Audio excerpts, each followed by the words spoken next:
Good morning. It is 8 o'clock on your Saturday morning. We are live at Brothers Market in beautiful downtown Sigourney, and we are back after a 3-week vacation for the sports section.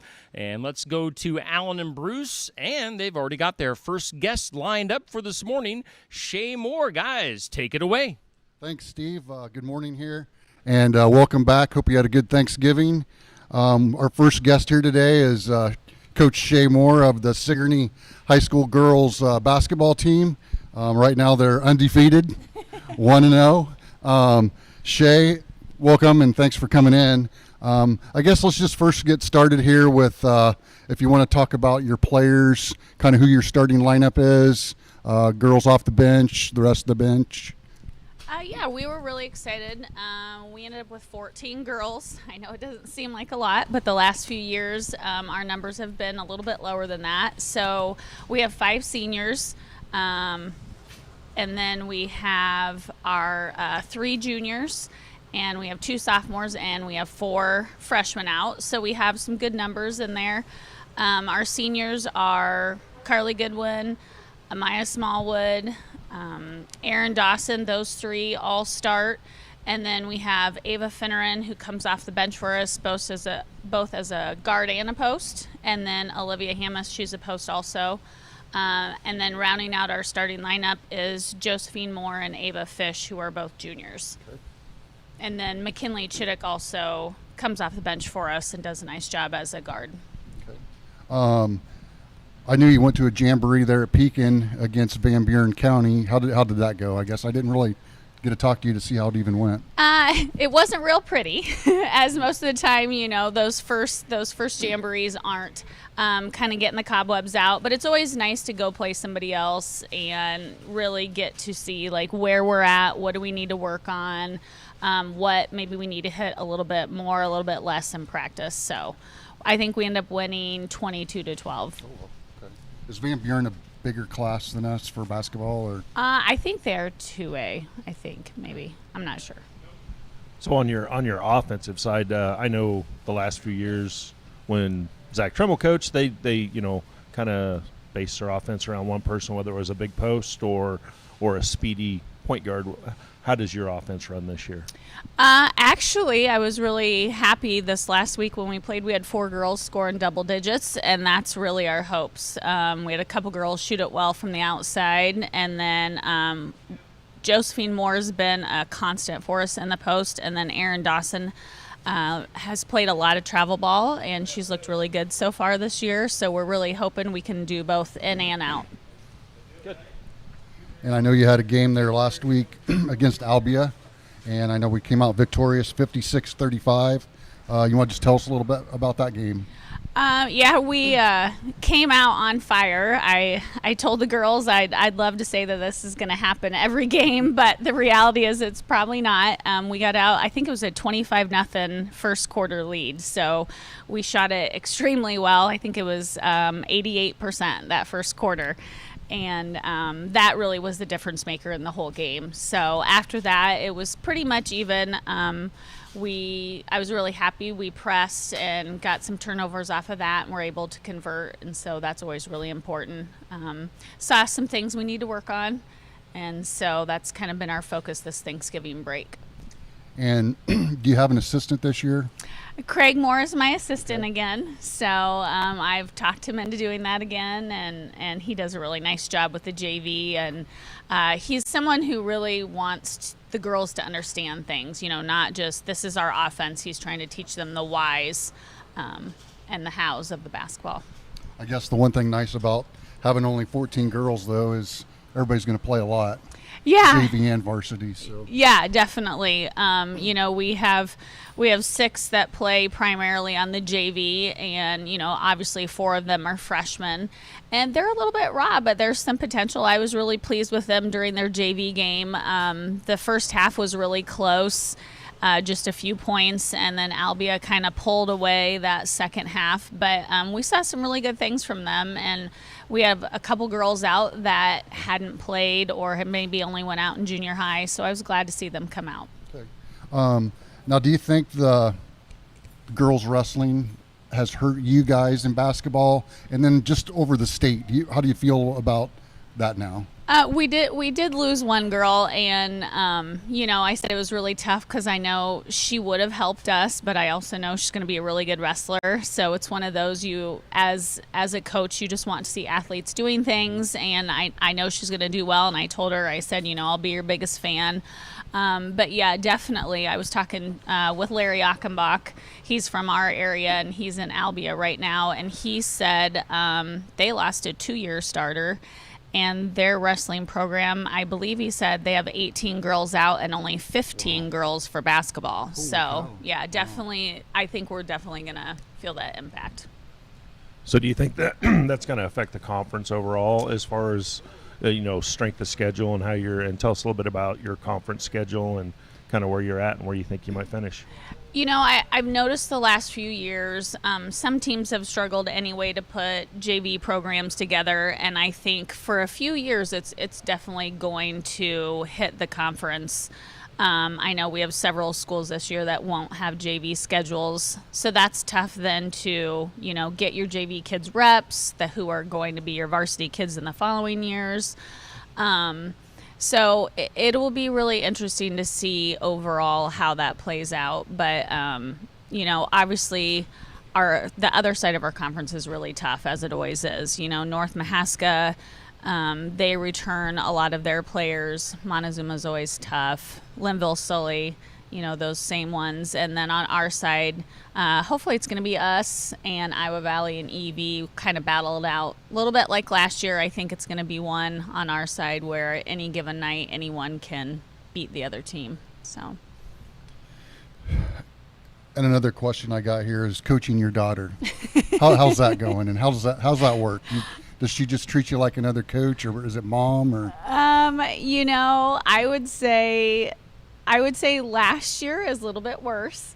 You know, because I've coached her. Actually, I've coached this whole senior group since they were in second grade. I started with them in second grade, and the first few years were a little bit rough. I kicked her out of some practices here and there, and but obviously, you know, she's grown up, and I don't want to say I've grown up, but we really have learned to work together. And I think this year more it's me just understanding like this is my last chance to coach her in the sport that I love. You know, this is obviously my favorite sport. And so I think it's really just understanding our time's kind of limited, and I think she's kind of starting to feel that too as a senior, and understanding that, and knowing this is the last time she'll put on a basketball uniform. So it's went really well so far. So. I mean, I know you're a mom, you're a coach. Right now you got probably a couple kids in wrestling, one in basketball. I mean, how do you guys juggle everything? And I know your husband's very supportive, but how does you juggle everything? Yeah, he is. You know, and it kind of goes back to our whole travel softball. You know, Carly and I, that was her dream to play Division I softball, and so that meant us being gone out of state most weekends. And he was amazing. I also have great friends that will, you know, send pictures, keep updated. And then, we've got 2 in wrestling. We were at Waco last night for a little kids wrestling with Berkeley. And then Graham's got his junior high season going. So it's just kind of, hey, we'll see you here, you go here, and kind of conquer and divide. And for those of you that don't know, Coach Shea here also maybe has one of the first girls that we might get to see in football. So, Yes, absolutely. Anyway, the other night when we were over at Tri-County, she walked by me, gave me a big old high five. So Yeah. I loved it. Yeah. So I guess last of all here, Shea, I know this week you said you got Moravia coming up Monday, Yes. and Keota coming up Tuesday. I mean, what's your thoughts on them 2 games and your recipe for success there against both of them? Well, we obviously want to come away with 2 wins. We don't know as much about Moravia just because we don't play them usually. We had to pick them up when Tri-County ended up not having a team.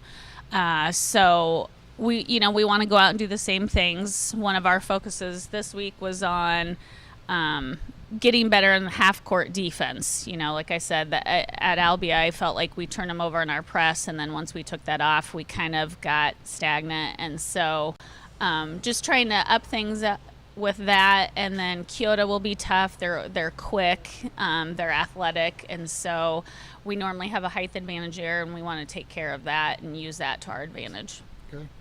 Well, Shay, thanks for coming in today. Good Thank luck on the you. season, Thanks. and have a good rest of the weekend. All right. Thanks. Thanks for coming in, Shay. Thank you. All righty, that was Coach Shay Moore here on the sports section here at Brothers Market at 118 South Main Street in Sigourney. And you can stop by Brothers Market, do your grocery shopping, your post-Thanksgiving grocery shopping. And they've got a lot of Christmassy type stuff up and about here at Brothers Market. So, stop on in and make sure you get the digital app and take advantage. They've got lots of great deals on the app that you can use as well. That's Brothers Market, our sponsor of the sports section here on Steve Shetler Media. And we've got lots more to get to here this morning on the sports section. Up next, we have Alan and Bruce with Coach Mitch Eslick. Guys, take it away. All right, thanks, Stevie. Our second guest here is Coach Eslick of the Sigourney High School boys basketball team. Good morning, Coach. Hey, Thanks for coming in. Thanks for having me, I don't know if gentlemen. my voice is going to make it the whole day, so I might have to just switch with Mitch here after we're done here. You can go to open gym for me here in a few minutes if you want switch to. with You've done you that a switch few with times. Mitch, and I'm leaving. I ain't competing with that. Well, Coach, I know you had a jamboree there at where were you? Mid-Prairie. Mid-Prairie, Yep. yes, and then you scrimmaged Hillcrest. Yep. How'd those go? Yeah, it was. Well, first off, before we get started, I mean, you guys should have texted me and told me it was vest day. I mean, mine's sitting in the closet right now. I mean, we could have looked really good here this morning on a Saturday, but it was a good week for us. It would have been better if you would have came in though when we were shirtless Yeah, with our vest with the on. vest I on. think I'd have walked right back out the door, to be honest with you, gentlemen. No, it was a good week for us. Al, you did this with me for many, many years, and Bruce, you did it for the last handful up until last year. We've never done a jamboree before, and it was one of those things where we have such a young group this year. I thought we really needed a jamboree, more of a game-like scenario, trying to get some of those first game nerves out. So it was really good for us to go over to Wellman. We didn't play great on Monday night against Central Lee, but it was really good just to kind of get that game atmosphere. You got the refs, you're keeping score, you got people in the crowd, that game feel on Monday night. And then I thought we played a lot better on Wednesday at Hillcrest. And that was a little bit more, it still felt like a game. They still had refs, the clock ran, but we didn't keep score. It was a little less formal. And I think the kids were maybe a little more comfortable in that scenario. And I think both those really will help us prepare for our first full week next week. Why don't you give us a rundown of your players, what grades they're in, and like your starting lineup, your guys that come off the bench. Yeah, we've got 20 guys total right now on the team. We took 10 guys with us to Mid-Prairie on Monday night. That was varsity only. We actually have no seniors. Never had that before as a coach. A little weird. Kind of always looking to those seniors for leadership, and we don't have any of those this year. We've got 6 juniors that are out right now. Isaac Bruns, Kane Weber, Caden Clarahan, Dylan Weber, Cole McKay, and Kayla Rourke. Those are our 6 juniors. We dressed 3 sophomores on Monday night, John Berg, Braden Wood, and Solon Yates, and then 1 freshman, and Ike Molnex. And then we've got a handful of other freshmen and sophomores that are our JV guys to start the year. We started the 3 sophomores, John, Solon, and Braden, along with Ike, and then Isaac on Monday night. So, starting lineup's fluid situation, could change, from game to game, but that's probably what we'll go with on Tuesday night against Keota, is those 5 guys. So a really young group. Certainly some inexperienced. Can't say I've ever started 4 underclassmen before, but those guys, particularly those 5 guys, they worked really hard this summer and this fall. And they really improved from where they were last year, and they earned that right to start the year. And excited for all of our guys. Cole McKay played a lot of minutes, Kane Weber played a lot of minutes in those. So those are some guys that are going to be out there. Caden and Dylan as juniors, I think that they'll certainly see some time as well. So we're still kind of trying to figure the rotation out this early in the year. It's tough, but the good thing about basketball is there's a lot of games, and we'll have a lot of opportunities to sort that out. I guess the one positive thing there that you can look at with no seniors, I was talking to Coach Trimmel there the other night, and he said at least we got everybody coming back. So Yep. Even if it's a little, a bit of a learning curve this year, next year really you got something to look forward to. So yeah, for sure. I mean, and then it's going to be a learning experience year for us. Just with you look at the guys we had. Isaac obviously had a phenomenal year last year as a sophomore. Led us in basically every statistical category. And Solon had a really good freshman year. But other than those 2 guys, we really didn't have a lot of guys out there that were playing a lot. We relied on, our 4 senior starters a lot last year as well. They played a lot of minutes. So getting that, kind of being a little bit of that learning curve early, I think this team will improve a lot as the year goes on. And like you said, you can look them in the eye and say, hey, guys, next year, this exact same team can come back, and so that's a very rare situation and something that I've never had, and something that I think will be a positive for our program as a whole. One thing I want to know, I know this is our will be our 2nd year with the shot clock, I Yes. believe. Mm-hmm. How do you feel? Has that helped you, hurt you? Has it changed the game in your opinion on the boys' side? Yeah. As far as having a shot clock. Yeah, there? good question. I think that I don't think it's changed the game from the first to the third quarter at all in what I've seen. I mean, very rarely do you see a team hold the ball against you. It happens, maybe once every 5 or 6 years. So it doesn't change the game a whole lot from the first to the third quarter, but it changes the game a lot in the fourth quarter when you're in a close game in the last minute or two. If you're down 3 or 4, you don't have to start fouling yet. You can say, all right, hey, we can stop them. They have to shoot it in 35 seconds, and then try to go down and score.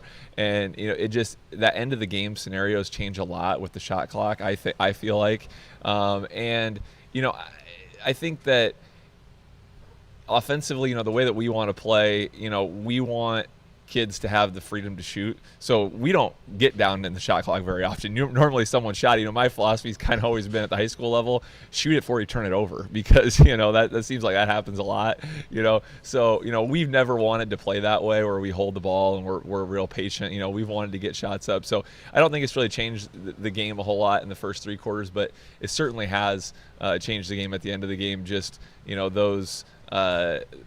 those times. I know last year, our very first game against Iowa Valley, we were behind by, I think, 1 with like 45 seconds left, and back 2 years ago we would have had to foul because they would never shot. They would just held the ball. Well, we could stop them. We stopped them. We went down and scored and won the game. And so that was, first came out of the gate, it changed, how the whole game went. So and then there is another change this year where they're going to reset the fouls after the first quarter and the third quarter. They're just keeping track of team fouls. There's only 5 fouls that are going to kind of the college women's rules, where at 5 team fouls you shoot 2 shots. There's no more 1-and-1. Oh, I was going to say, did they get rid of the 1-and-1? They got rid of the 1-and-1. So that'll be an adjustment too, and I like that change too. And so I got to give the state credit. They listen to the coaches.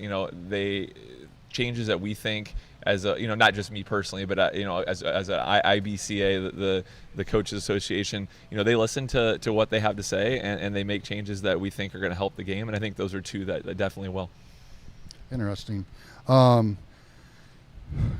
Coach, give us a little rundown of the conference here this year, of the top teams, to beat on our side, on the flip side. Yeah, I think on our side of the conference, unfortunately, the team that we start with Tuesday night in Kyoto is the favorite, no doubt. I mean, they return a lot of talent. Sawyer Stout, Cole Kindred, Evan Vitito, those guys have been playing varsity for years now. They're seniors, and they're really good. I mean, that's a really good high school basketball team. I think that's a team it's a top 10 team in the state in 1A, and certainly the top team on our side of the conference. I think Belle Plain's going to have a good year. They return a lot of talent as well. They've got a couple kids who have been playing. Shockingly, they have a DeMilner on the roster. I think we've seen those guys for 15 years. Yeah. But yeah, they're going to be good as well on our side. Iowa Valley's got the Hack kid who's about 6'7", 6'8", likes to play outside. One of the best players in our conference. And then Evie and Tri-County, they always play so hard. They're a tough group of kids, and so our side of the conference is going to be tough. On the other side, it's kind of the usual suspects. Linville Sully, I think, is probably the favorite on that side. They return a lot of talent. I know the Down Harder kid, I don't think he made it through the football season healthy, unfortunately. I think he re-broke his leg a second time late in the year, so I think he'll probably be on the sideline for a little bit. That'll hurt them some, but they've got a lot of talent. They got the Van Dyke kid. They've got a couple other kids who have been good at varsity, and then their JV was the best JV we saw last year. Montezuma has got the Bolton kid who's again one of the best players in the conference, only a sophomore. He's really good. And then North Mahaska, they lost a lot of talent, but they returned a couple of good kids as well. And so those will probably be the top three on that side. But it's going to be really competitive in the league again. I think most nights there's going to be a lot of unpredictability where really anybody can beat anybody, especially on our side. I think Keota's kind of the clear one, and then I think everybody else is kind of up for grabs. So it'll be interesting to see. We'll know a lot more here in a couple weeks once you start seeing kind of how things break out that first time through. We'll kind of get a little bit better feel. But this is the first year, playing in that Mid-Prairie Jamboree. It's the first year that you and I used to always go over to that EV Jamboree and watch those 4 games and 5 teams from our conference. And so I kind of feel like I have a little bit better feel of that at this point because I've seen them. We didn't get to do that this year because we were at Mid-Prairie that night. But I think that we'll be able to watch some film. By the end of the first week, everybody's games will be on Huddle, and we'll be able to kind of get a look at what everybody's got. So I know you and Coach Sellers coached together for quite some time. Yeah. Any one memory stick out in your head over and above anything else? Basketball, non-basketball. I think the one thing that first off, I gotta thank both of you guys because I think. Actually, it's funny. Right here at Brothers, about 12 years ago, we were walking in together, and you said, "Hey, you found an assistant coach yet?" And I'm like, "No, I wish we did." As I laughed, as you laughed, and we finally talked you into it, and for somehow, some way, you put up with me for that long, and then we were lucky enough to get Bruce Top on board for a handful of years as well, and it was just a ton of fun. And Coach Trumley, you mentioned Coach Trumley, he's done a great job stepping in for you guys, but we certainly do miss both of you guys. Just the amount of fun that we had. There's probably too many memories, but certainly the scouting road trips were some of the funnest. The night at Melcher Dallas was one that I will never forget. Yeah. I know you probably feel the same way, Al. That was an all-time classic. But I think just the amount of fun that we had, and as great as Huddle is, and you guys watch a lot of Huddle, I know, during football and basketball as well. As great as it is, it takes away those road trips, which is nice because it saves you a night of driving to Melcher, Dallas, or to Moravia or wherever. But those memories are pretty great, and that would probably be the number one thing with Al is just the memories, and then the postseason banquet every year. I mean the stuff that he came up with, I still just shake my head about. I brought the wrestling poster and showed Steve a few weeks ago. Yeah. One of many. I still got the bobblehead sitting on my desk. I still got the bobblehead at my desk in my office too. Well, last of all here, Coach. I know you got Keota coming up Tuesday. Just kind of what's your little recipe for success? To be able to go into that game and compete with a highly ranked team. Yeah, It's I think the number one thing with Keota is you got to handle their pressure. They throw all kinds of different defenses at you. They'll press you. They'll half court trap you. If you can take care of the ball against them, I think you can get some good shots.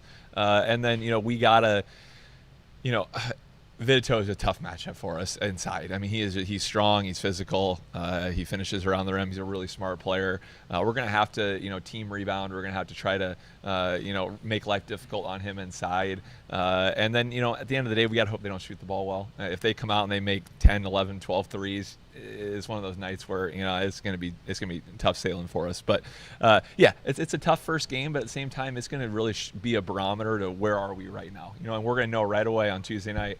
Okay, where are we in the conference? Where are we in really in the entire state? Because if we can compete and play with a team like that, we're in great shape. And if we can't, then it shows us what we have to work on. And then we've got Tri-County Friday night, and so it's two really competitive, tough teams that we're gonna have to start with in the season.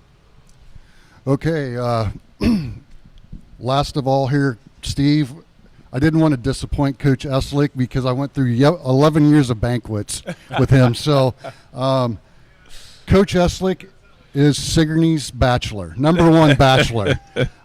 So ladies, if you're watching right now, Coach Eslick's likes are bottled water, jogging, basketball, and popcorn. And his dislikes... That cotton candy? I forgot the cotton candy.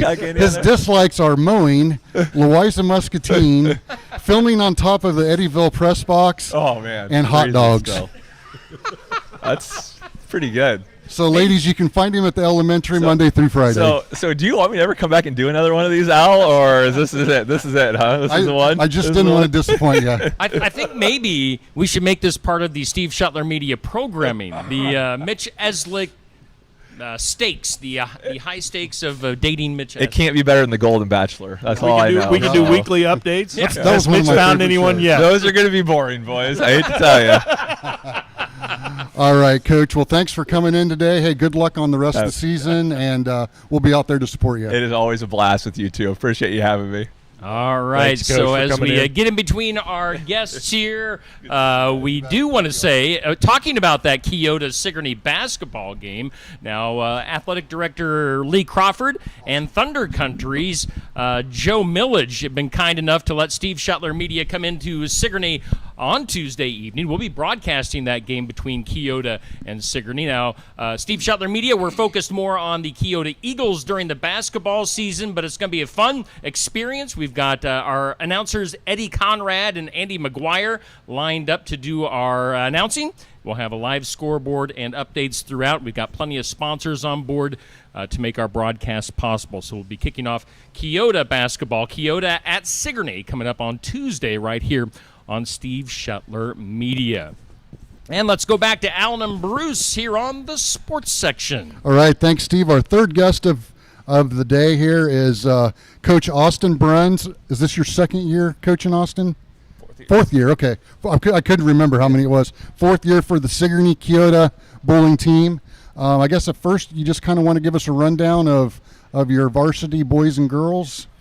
Yeah, right now we are starting six. We got two freshmen, Liam Van Voltenberg and Owen Clark, and we got Brock Alderson and Ty Kruger as our two seniors, kind of leading the team right now. And then Wells Clark kind of fitting in there also.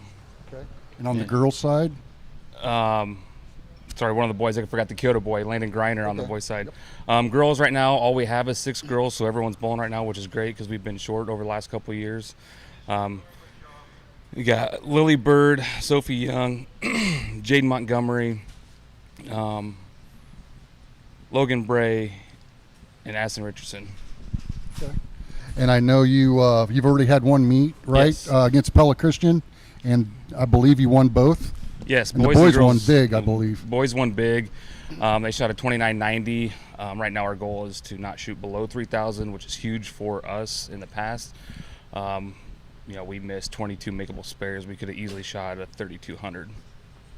Girls won. I think they won by about 400 pins also and shot I think it was 1750 or 1950. Can't remember off the top of my head. My question for you, Austin, is I've done a lot of bowling and stuff, but how does the scoring work when you have more than 6 kids or whatever? How does that work? I know I don't think there's any other school in the conference that has bowling. So how does that work for like a conference schedule, and how do they decide districts and where you go for your state qualifying? So the scoring, we start off with 2 individual games, all 6 bowlers bowl. and then the top 5 series count as your round 1 score. So the bottom series gets cut. Then we go into a round of 5 Baker games, round 2. So each bowler bowls 2 frames. So if you're first bowler, you lead off, you bowl 1 and 6, 2 and 7. So our top 5 bowl, and then that at the end of that is our round 2 score get added together for a total. So our conference is tricky because there's no one around. So we got thrown in with Oskaloosa because they're close. Pella and Pella Christian are all, I think it's a Two Rivers bowling conference. A lot of bigger schools. It's been tough my first couple years coaching because we would get thrown with Wise and Muscatine and a lot of the top 10 schools in the state for bowling for our district qualifier, sub-state qualifier. Last year we got picked. Pella Christian decided to host one in Pella, so they hosted. We got thrown in with them in Knoxville, who's also in our conference. So it was pretty well balanced there with teams. Had a couple other teams there as well. Pella Christian is now bowling at Oskaloosa because their bowling alley closed down last year. So they're hosting again, but it'll be in Oskaloosa. Okay, great. Let's see. What else did I have? Okay, your upcoming schedule, Austin. What do you got coming up here? Our next meet is next Saturday in Newton. It is an invitational. There's going to be a lot of big schools, Waukee, a couple Des Moines schools there, I believe. And then after that, we have a few more meets, and then Christmas break, and then about every Saturday in January.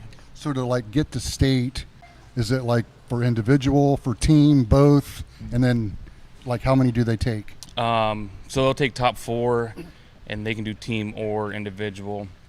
We go to our district qualifier. They'll bowl 3 full game series, and then we'll take an intermission. Then we'll bowl 15 Bakers for another 3 games essentially for the team. But they are completely separate, individual and team. Last year we took Landon Griner and Jaden Montgomery took one of each.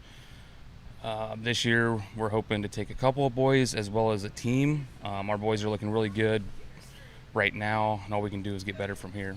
Sure. And do we have any meets here? Yes, a lot of home meets. Oh, we do. Good. Yeah. We're only on the road a couple more times, so we're in Newton this Saturday. That's our second road and our second meet. We go to Ottumwa, and then we're in Oskaloosa again for Knoxville. Other than that, we are home a lot this year. Okay, good. Me and Bruce were just talking about we need to get out and watch the kids bowl. So, but we were hoping there was some home meets. So, yeah, there's quite a bit. Good. So how often do you guys practice, and what do you work on, teach the kids in practice? Right now, since it's early on, we're kind of working on just the fundamentals of release the ball and timing. Our practice schedule is we practice every Wednesday, Thursday, 3:45 to 5. Okay. So Are it's you one of twice a those week. that teaches? I wasn't near as good a bowler as Bruce was, but them guys always talked about boards. Yes. Can you talk a little bit about what do you mean by boards? So if you look at the lane, there are literally boards. So each board is a board. There's arrows, and each arrow is 5 boards. Okay. So when we're talking about boards, saying, move 2 and 1, if they're right-handed bowler, usually it's 2 with your feet, 1 with your mark, so you're getting that angle opened up if it's kind of depending on what the ball reaction is. Very good, very good. What's kind of your expectations this year and your goals with the boys and the girls here? The girls definitely taking Jaden back to state, second year in a row. The boys definitely want Brock to get back to the state tournament since he missed out last year, and Landon to also return. We have the potential to take a couple more. They only take 4, and I would like to say we could take all 4 spots, and as well as a team. So I think this year we're hoping to take a team as well as the returners and maybe 1 or 2 more. And the last thing I got for you is, I bowled with your dad. We started long time ago, and I know you started bowling down there. Have you seen a big difference in, like, the way the ball rolls, the way the ball hits, the cover stocks, the cores, the change from, like, when I started to, like, today? Well, a lot has changed in 60 years, Bruce. Yes, definitely technology. It is huge. I mean, there's more. A lot of people are throwing big hooks, and it doesn't take as much talent to kind of get the rotation on the ball. the ball does a lot of the work. So there's a lot. People used to play down and in, and a slight hook, and now people are throwing across the lane and letting it come back. And everything's synthetic. Synthetic pins react a whole lot different than wooden pins. There's a lot that's changed. Yeah, I started back when they still had guys back there setting the pins. So in any of these meets, do you see many like 300s or? I mean, that's a lot, but I don't see why we couldn't. Brock has been close a few times. He doesn't miss very often. And as long as he can keep his head up and just bowl, he can see it happening. And have you ever bowled a 300? I'm not sanctioned, no. No. Okay. Bruce, I believe you bowled one. Okay. On one. So, all right. Well, Austin, thanks for coming in today and letting us know about the season. We'll definitely be down to watch you guys, and good luck, boys and girls, on the season here. Yes, thank you. All right, thanks, Austin. Thanks for thank coming you. in. All righty. Again, we're continuing on here with the Sports Section Coaches Show. And we do want to remind you It's flippity-flip there. We do want to remind you we will be bringing back our Athlete of the Week, and that's brought to us by Keokuk County Hospital and Clinics. And we're undecided when we're gonna bring that back, whether that be on Monday or maybe give another a week.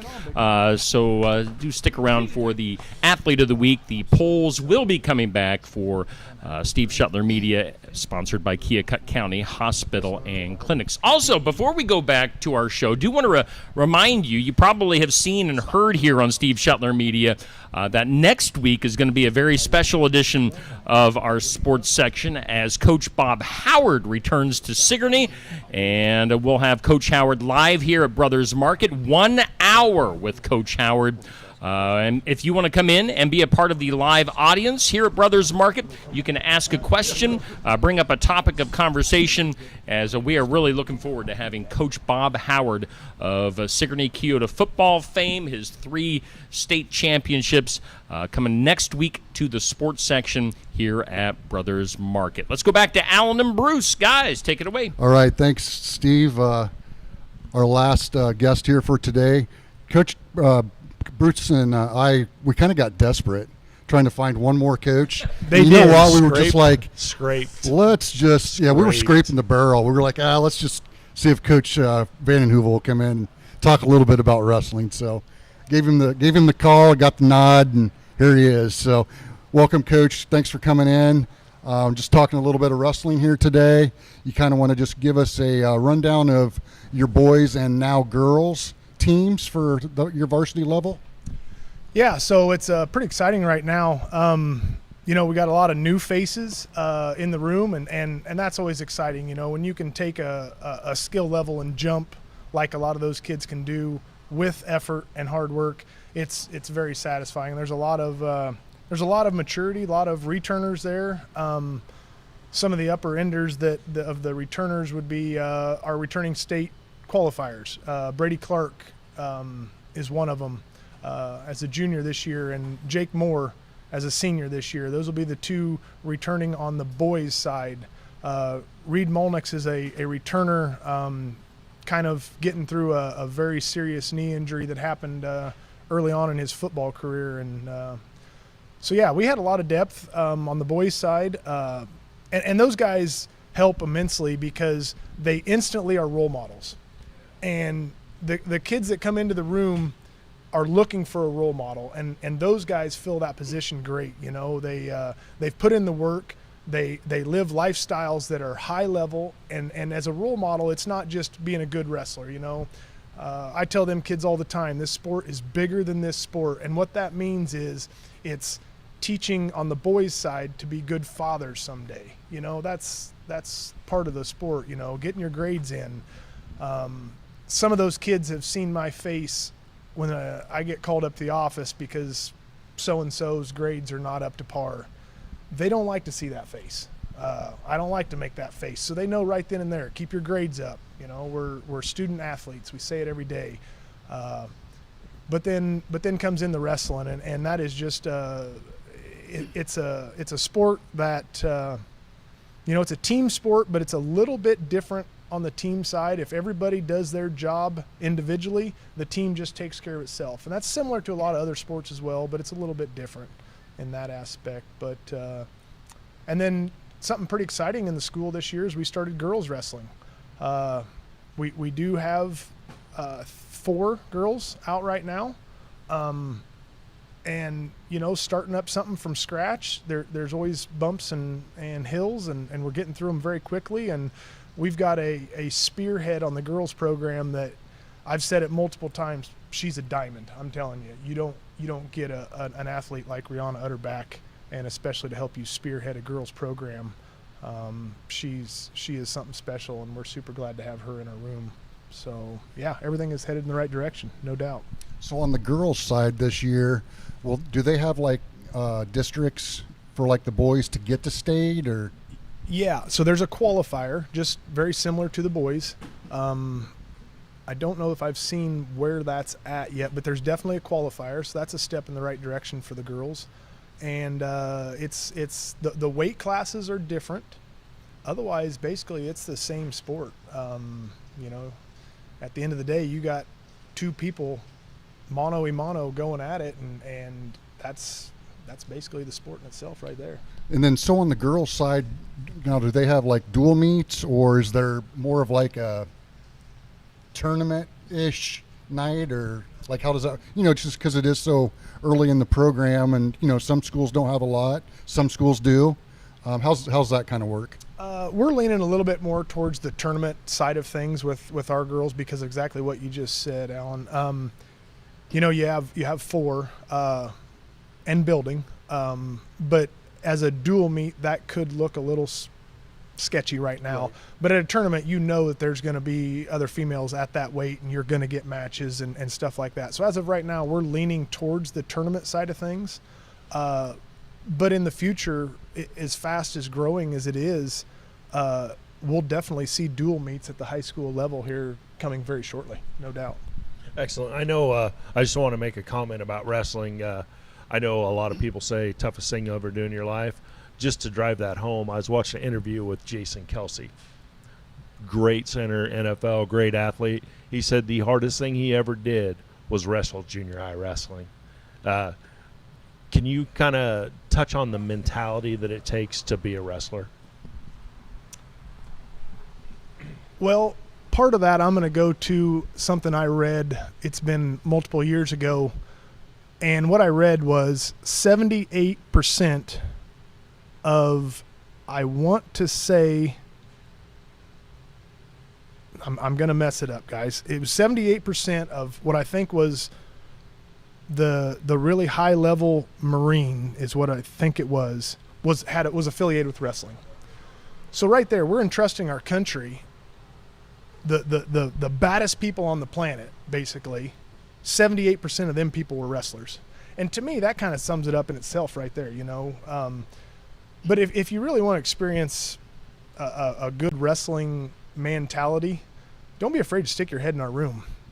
And you're going to see a wrestling mat that's 36 by 65, 85% covered in sweat. You're going to see T-shirts with a tinge of pinkish red all over them. You're going to see cotton balls sticking out of noses. You're going to see Kit just getting after it. You're going to see some tempers. There's no doubt about it.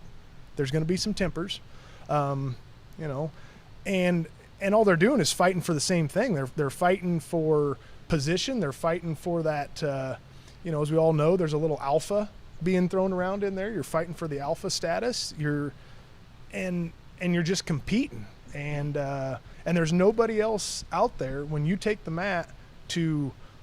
The only person you have to please in wrestling is the guy that looks at you in the mirror. And so that's what you're competing against, yourself. And sometimes there's other people standing in your way, and, we like to say that's bad for them. So, yeah, that's kind of the mentality. And it goes into life, We all know sitting here that you have struggles in life at your job or whatever it may be, or raising kids. Sometimes you have struggles. But there is no doubt that the sport of wrestling has helped me dive through those, not easy, but easier. Right. My last question for you is, the college went to the 3-point takedown. What's your thoughts on that? And do you think that's going to filter down to the lower levels of high school, junior high, some of the AAU tournaments and stuff? And do you think there needs to be other adjustments in scoring now, since they do have a 3-point takedown? Yeah, it's a progression. Everything's a progression, and the 3-point takedown is going to, I think, add a little bit of fire to some wrestling on their feet because it's worth so much. I would agree. One thing that it's going to be really help is the team scoring, because now it's going to be easier to get major decisions and tech falls and stuff like that. So now you've got the team thing playing in there. You just get more points available to be gotten, and I think it's going to pick up the pace of the sport. Not that if you get two really competitors, the pace isn't super high, but it just changes things a little bit, and I think it's a good thing. For other rules that I'd like to see changed, they're always working on things to change them, and one of the biggest things that I would like to see changed is I love the college out of bounds rule. You are either in or out. It's black and white. If you have a toenail in, you're in. And it's so much easier for the athletes. It's so much easier for the coaches, and it's so much easier for the officials. And that's one thing that I would really, really like to see changed.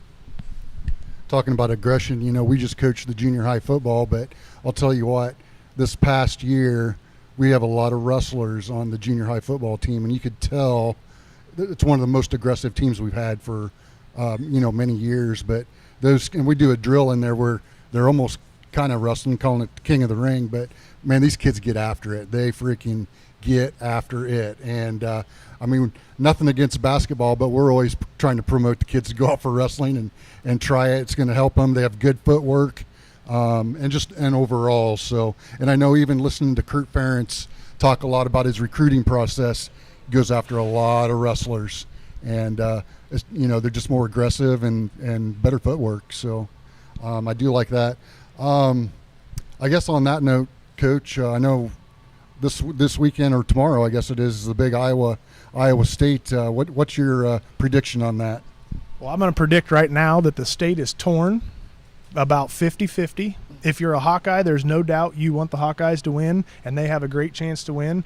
And I'm pretty excited because this is the first time that I feel that Iowa State has put a lineup together that is going to truly compete in this duel since 1986. And I like to sleep fast. So the other night I had a lot of time on my hands. I went back and I watched the 1986 duel. If you have a chance, go back and watch the 86 duel. That was a fight from start to finish. There were upsets both ways. That was a fight. And I heard of statistics. Tom's Brands has never lost to Iowa State as a competitor. 17-0, I think. Yeah, even as a competitor. Yeah. So, upsets are made every day. Those things come to an end every day, and I'm sure Coach Brands knows that right now. But Coach Dressler has put together a nice team, and I got the pleasure of being able to go and sit and watch that live, and I am super, super excited because it's going to be a dogfight. There ain't no doubt. At the end of the day, I'm a Hawkeye, so I'm bleeding black just because, but there's no doubt it's going to be a bloodbath. And the last question here, Corey, what's your upcoming schedule look like? So Monday night, we have a Meet the Wrestler night, and that's where we do our wrestle-offs. We have several of them for two athletes competing for the same weight. We do that in the gym. We do that in front of parents and anybody else that wants to come. So it's right out in front of you. It's a little taste to see what we got coming up. So that's kind of a cool event. And then Thursday, we start grabbing people with other color singlets. And that is there's a lull when you get started. There's a 3-week process in there where you grab the same guys in the room, and it does get a little monotonous. So Thursday is very, very exciting for us. We like to rough them up, beat them up, comes Thursday. One last thing I'd like to bring up. I know in small schools especially, a lot of the funding comes within. I know you and we host a huge tournament every year. You want to touch on that, let people know when it is, how they can sign up, and all that? Yeah, so you're talking about our youth tournament, yes, correct? Your okay. Youth tournament. So we host a youth tournament, and that's one of our fundraisers for the wrestling program. And it's the Thursday between Christmas and New Year's. It's kind of a dead time for a lot of people that aren't in school. Hopefully a lot of people are taking breaks, spending time with their family. They can come out and wrestle in our tournament. Our tournament, like I say, is that Thursday night, and we'll have 200 kids. And that tournament really exploded 2 years ago when we were going through the COVID year. The governor opened it up like the 24th of December, opened up that we could start having things, and we never faltered. We kept advertising and kept advertising, and I think we had 247 or 67 kids at that tournament. That is a lot of people, and our tournament exploded, and then it got out that it's a really good tournament. It's in the evening, but the gym will be packed, and if you like to see semi-controlled chaos, you need to be there, because that's exactly what it is. Last thing for you, Corey, and I've been asked a couple times from some just people I know out in the community, when is your wrestling apparel coming out? The cheerleaders take care of that, and they do a great job of it. And they, I think, are just got the print or the picture on the front of it, whatever, approved here, and it should be available probably this week. Okay. Yeah. So Excellent. Perfect. everything's coming together well. Well, Corey, thanks for coming in today, chatting about wrestling. Good luck on the season. We'll be there to support you. Thank you. Love Thanks, it. Corey. Have a good one. All righty, as we're in between segments here on Steve Shuttler Media, we're going to have our Pick'ems coming up next with a couple of guests. And you can see right there that the Pick'em standings from where we left off. I don't know how we're doing this, guys, if we're going to continue on or if we're going to call it good from where we were and start up new. This is the new beginning. A new season. All right, so if you look at the Pick'em standings on your screen there, it was a tie at first. Things really got tight that last week. I think we've had 3 weeks off now, so right before that little break, the guest pickers and Bruce Hahn tied for first place at 60 points.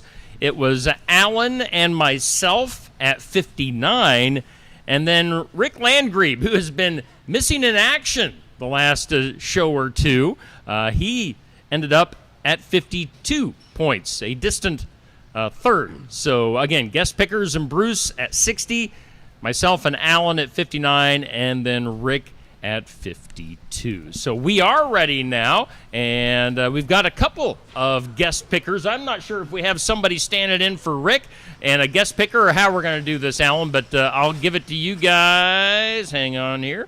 I'll throw it back to you guys as we've got, let's shift this way. We've got Bruce. We've got our Iowa Hawkeye. Everybody, Bruce included. Everybody go this way. We've got, nope, that way. My other left? Yes. We've got Bruce. We've got our Iowa Hawkeye kid captain, Nathan McDonald. We've got Alan and Neil, Hot Neil Crott in the house. Steve, I do have to say that the guest pickers tied me only because of Anna Clark, because she made it through that segment without losing it like Really? everybody else did, and she stayed focused because Neil was here, and it was just a bad scene. So if you want to talk to Nathan just a second and get the, I know I talked to Nathan earlier this week, being the kid captain, and he had his birthday earlier this week. Nathan, I know you were watching the game up in Iowa City yesterday. How'd things go in Iowa City for you? Things went pretty well. A lot of people showed up. A lot of people ate and watched the game, had a fun time. And, of course, the Iowa Hawkeyes were able to pull it out in the last Yeah. seconds, so a big win. But, yeah, congratulations on being named kid captain for the week. And Nathan goes to Tri-County, lives in Delta, so we're glad to have him here this week as one of our pickers. Alan, what do you got for us? Yeah, that's awesome, Nathan. That Nathan is our guest picker today. We kicked Rick out of our league, and we brought Neil Crott in now. Neil's so a he's a full-time? regular. He's regular. So Hot Neil Crott. So, but Nathan, thanks for coming over today. Yeah. That's cool. Yeah, no problem. Big Hawkeye fan, I assume. Yep, You have for a favorite sure. NFL team. The Dolphins. I'm a Dolphins, okay. huge Dolphins And they had a fan. big day on Yes, yesterday they there did. too. So Yep. so what we do here is I got a list of 10 different games. So there's a Okay. total of 10 points, and just throughout the year we have a guest picker each week, and then us four all kind of add to it. So And we act like idiots on occasion, Yeah, too. yeah. Especially occasion. I'm not pointing Neil out in particular, but Yeah. I'm pointing at Neil. And luckily the Beavers played yesterday. We're going to talk about that later. Yeah, so, but anyway, our first game is Iowa State at Kansas State. Alan, you're gonna have to share your mic with Al. Boy, I can't talk. Alan, you need to share your mic with Neil. Hot Neil. Yes, Hot Neil. Iowa State. I'm going to go Iowa State. Yeah, Who I'm we got? going. I'm going. Iowa What's the State, game again? too. Iowa State and Iowa somebody. State at Kansas State. All right. So you Nathan, Iowa State for sure. Bruce. Iowa State. Definitely State. Kansas State. You automatically lost with that comment. I'll go. Yeah, it's Kansas State, right? Yes. All right. I'll go Kansas State. The Wildcats. I'm going with Kansas State. The big one here this morning, Ohio State at Michigan. Michigan, definitely. You sound confident. I do. Michigan for sure. Ohio State. The Ohio State. Only because I got a picture with the big nut. I'm going with Ohio State because I think we'll have a better shot in the Big Ten title against Ohio State.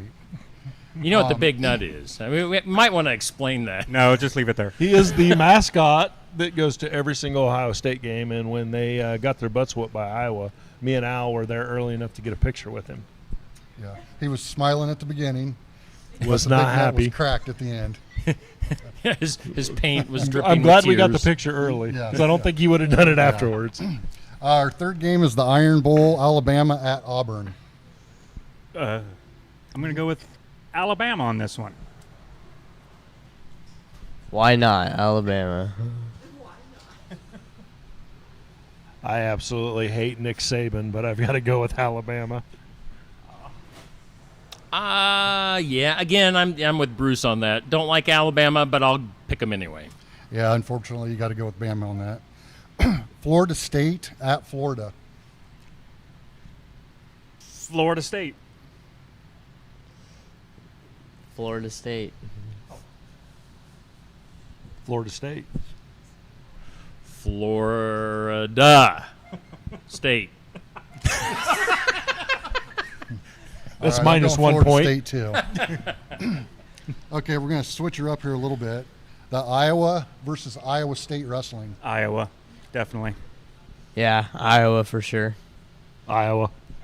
Iowa. Yeah, I'm going Go Hawks. The Browns at the Broncos. We're switching to NFL now. Did you know Friday was Brown Friday? No. Yeah, we talked about this. It's a If huge you're day familiar for with plumbers. plumbers, it's it's real. It's their busiest day of the Their year. busiest Yes. day. They have to unclog the toilets after Thanksgiving. Think of how much stuff's going down them. We should have had Bill Tremmel on this morning. He should be a sponsor. Maybe we should have Neil talk about when his toilet got unplugged. Anyway, Neil eats enough dressing; he don't have to worry about that. this is true. What were we talking about here? The Browns at the Broncos. Well, bringing them up. Let's go Browns. Browns, yeah. Broncos. Broncos are playing pretty good. I'll go with Broncos. Sean Payton's got something figured out there. Yeah. Yeah, I'm going with the Broncos. I think they're playing pretty good. Chiefs at the Raiders. Raiders all the time. Chiefs probably. Chiefs. Chiefs. That's a toughie. I'm going to say Chiefs. The Bills at the Eagles. Oh, Eagles. Easy one. I like that. Yeah, the Eagles. Eagles. What happened to the Bills? What are the Bills this year? 6 and 5. I'll go with the Bills. I'm going to stick with the Eagles. And then our 2-point game, which you got to get both of them right. Tuesday night, Kyoto at Sigourney Girls and Kyoto at Sigourney Boys. But you got to get both of them right to get the 2 Boy, points. you're putting me in a horrible position Yes. on this, Alan. Yes, he is. I love it. Sigourney Boys over Kyoto. and Kyoto girls over Sigourney. I'm sorry. Yeah, Kyoto girls and then Sigourney boys. Are you saying everything I say, or am I just that good? Oh, yeah, I Feel don't know. just better at that these good. picks. It's like reading my mind, and I'm like, yeah, I mean, yeah. Neil's it's true. kind of weird. I mean, you have to be careful. I'm going to go with Sigourney girls. And as much as it pains me, I got to go with Kyoto boys. I'll go same thing. Sigourney girls and Kyoto boys. Once again, you can see both of those games live right here on Steve Shetler Media on Tuesday night. With no prejudice. We I'm gonna neither go endorse or Sigourney girls, Kyoto boys. I endorse the Kyoto Eagles in basketball this year. Was that it? I do. Did you see the Oregon? I do remember one year when Kyoto came in and our Sigourney boys, and they were good, and we're like, we're going to get killed, and we beat them like the first game of the year. So, I mean, I could be possible. wrong. But did you see the Oregon State game last night? Did you watch it? I went to bed at halftime. Oh, really? Beavers got pounded. They did. Big loss. The Ducks took it to them. So Nathan, on your birth, so how old are you now? I'm 17. 17, okay. And Yeah. I heard are you a manager for Basketball. For yeah. basketball, Yeah, okay. for Tri-County. Okay.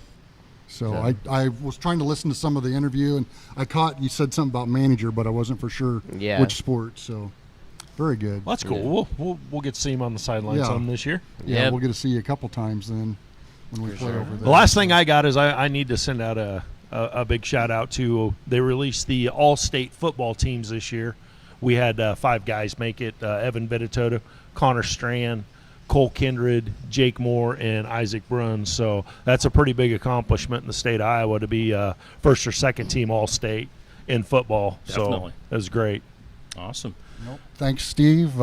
Once again, next Saturday, Coach Howard's going Yes. to be here. Be a huge show. Again, the public is invited. We want to fill up Brothers Market next Saturday from 8 to 9. It'll be 1 hour. We're focusing on Hall of Fame coach Bob Howard. Of course, he had 3 state football championships with the Sigourney Kyoto football program, coached about every sport. I think the only thing he didn't coach was wrestling. Yeah, I agree. I think I agree. Yeah, I don't And of Because course, he was he's our a baseball coach, too. teacher, a mentor to so many over the years here in the Sigourney and Kyoto areas. So we want to celebrate Bob. He just retired here recently, and we're going to have an hour sports section. People that are here live in attendance will have the opportunity to bring up a question or a topic for Coach to talk about. Afterwards, we will be just heading right across the way here to Barnwired in Sigourney for some social time with Coach Howard. So, we'll make a morning of it here in Sigourney, Brothers Market with Coach Bob Howard, an hour with him, and then over to Barnwired afterwards. So definitely tune in or stop in for the sports section coming up next week. Guys, thank you. Neil, thanks for hanging out. We'll see you in the studio on Wednesday morning. Nathan, thanks for coming all the way over and hanging out with us this morning. And again, congratulations on being the kid captain. Alan and Bruce will be back here next Saturday for the sports section brought to us by Brothers Market.